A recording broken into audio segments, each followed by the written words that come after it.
On June 12, 2025, the Air India Flight 171 that was bound to London from Gujarat, India, crashed shortly after the takeoff in Ahmedabad, India. Of the 240 people on board, 241 died on the spot and only one survived. The sole survivor, a 40-year-old British Indian man named Vishwakumar Ramesh, who was seated in 11A, walked away from this tragic incident virtually unharmed. Now, everyone in the media dubbed him as the miracle in seat 11A. Even certain experts admitted they can't explain scientifically how he survived such a crash. Now, on the day of this incident, many people commented on our YouTube channel and they also asked questions on this within our community ACS. And people started asking, why does these things happen? How does karma work? And how did that one person survive? Some might think it was pure luck. Some might think it was his destiny, and some might think there might be a deeper cosmic reason to all this. In this video, we will explore this astonishing,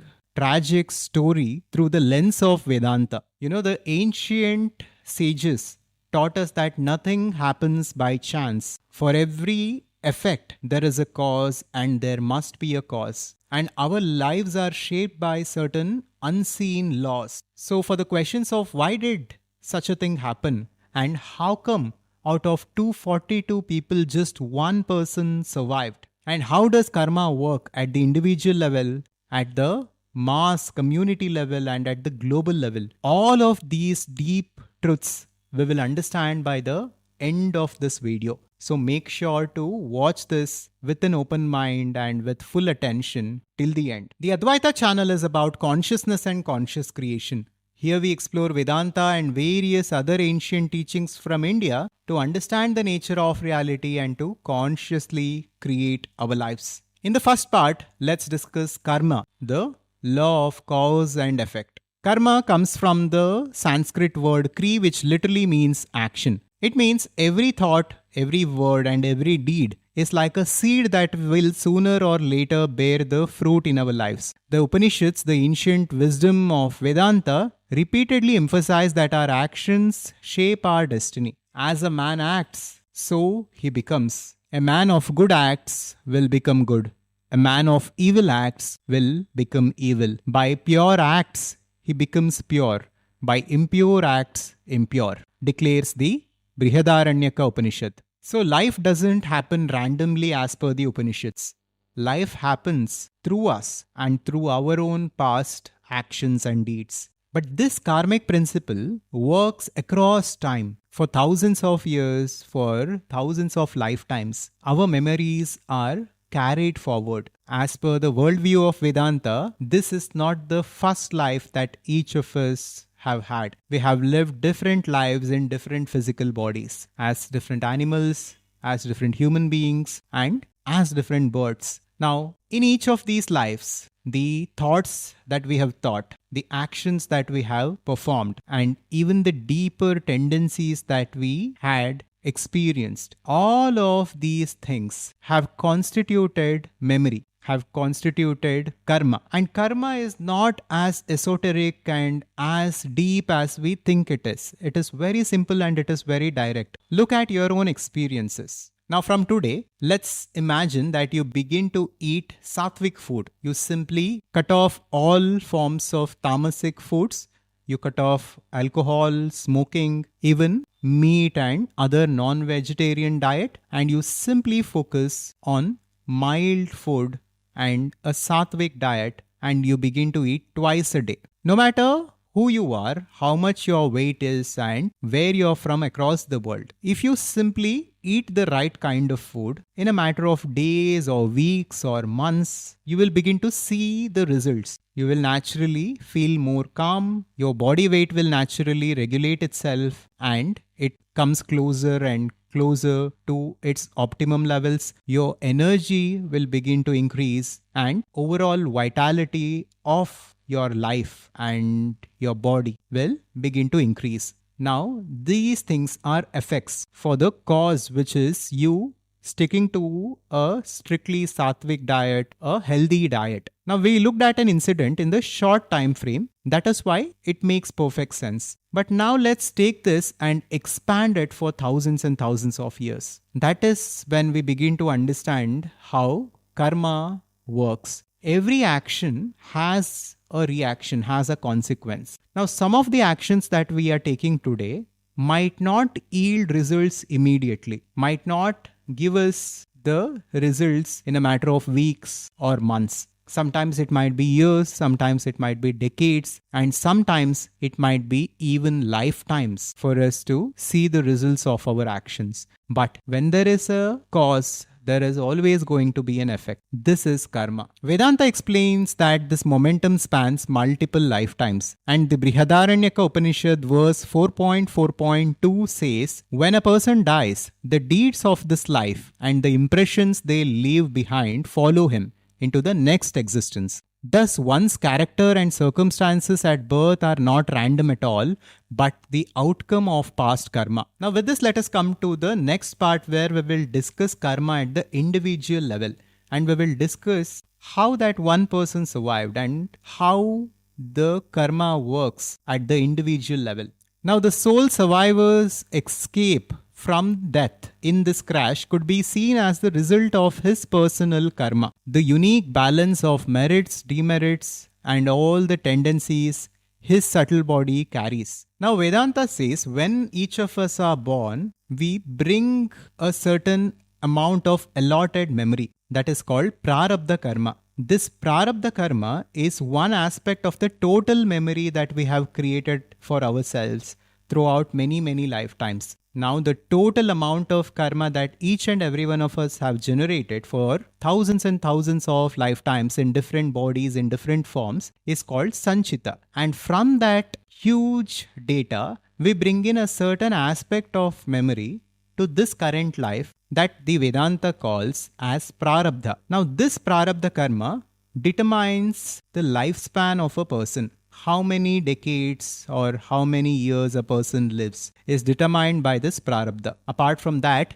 which parents are we born to? What does our body look like? What is our condition in terms of our family, in terms of our relationships when we are born, right? All these primary factors are determined by prarabdha karma. Now, for a certain person, based on the nature of the prarabdha, his lifespan might be more, and for a certain person, his lifetime might be less. Now, as I'm saying this, we also need to understand that karma doesn't mean that everything is predestined and nothing is in our control. In fact, karma means the opposite. Karma means everything is in our control. We are responsible for our lives and whatever is happening around us. Karma is about taking responsibility, not delegating responsibility. Now, although at one level karma is easy to understand, on another level it is extremely complex. Although each and every one of our actions are contributing to karma and they are adding on to the memory that we carry within ourselves, when and how the fruits of karma manifest can be extraordinarily difficult to comprehend. This is called karma phala,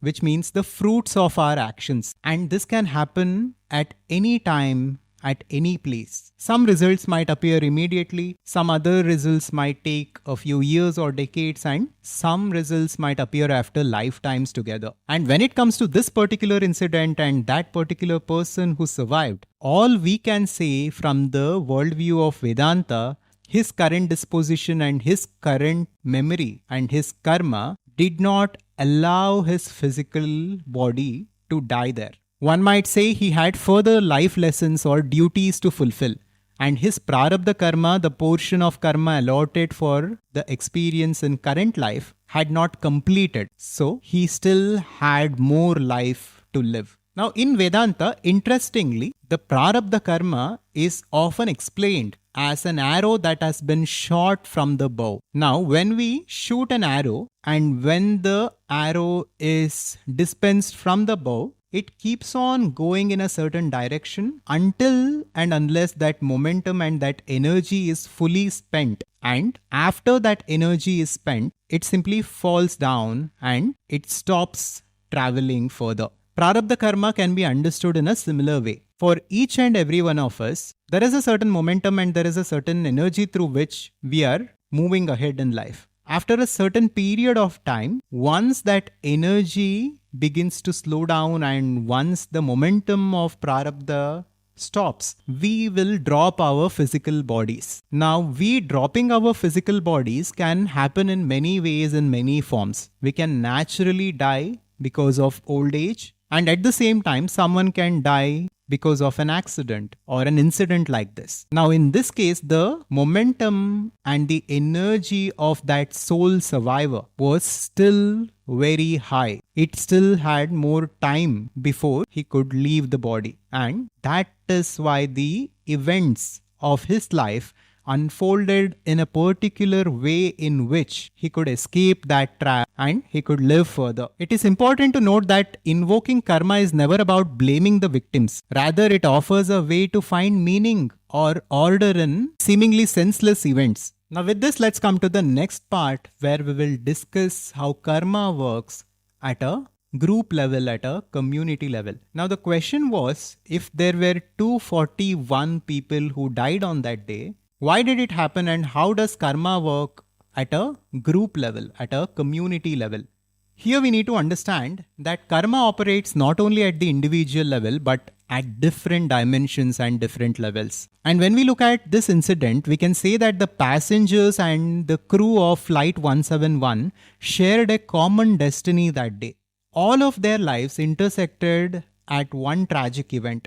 Now, through Vedantic wisdom, we can understand that when a certain group of individuals come together, there is a karma that is at play at that level, at the level of the group. Now, this can be a group of family members. Each of us have families, and the karma of each of our family members are intertwined with one another, are connected to one another. Because if you suffer, your mother suffers, your spouse suffers. So each of our karmas at the family level are interconnected. Now the same thing goes for the community as a whole. When we look at certain communities and certain countries like Israel or Gaza, like Afghanistan and so on, we can see that for hundreds and hundreds of years, there has been violence and there has been suffering in these places. Now, through the lens of Vedanta, we can understand that this is because of the memory that each of them carry as a group.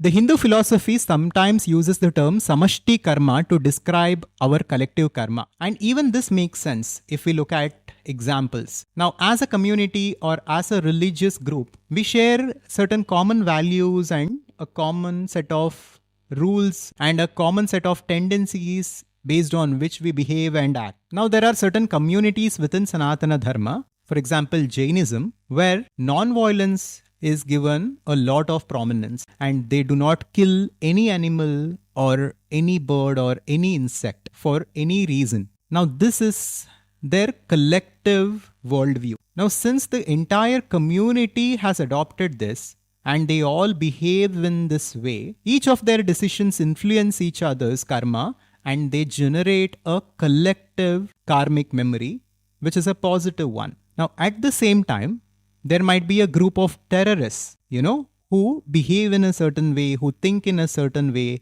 and who take certain actions against humanity. Even in this case, they are generating karma not just at the individual level, but also at the group level, at the community level. And not just this, anyone who is supporting their actions directly or indirectly, again are being influenced by this group karma. And this is why when we look at certain geographies of the world, people there are in suffering throughout their lives for hundreds and hundreds of years. It is because of the consequences of the actions of their community members and their countrymen over past centuries. So, like this, karma affects at the group level also.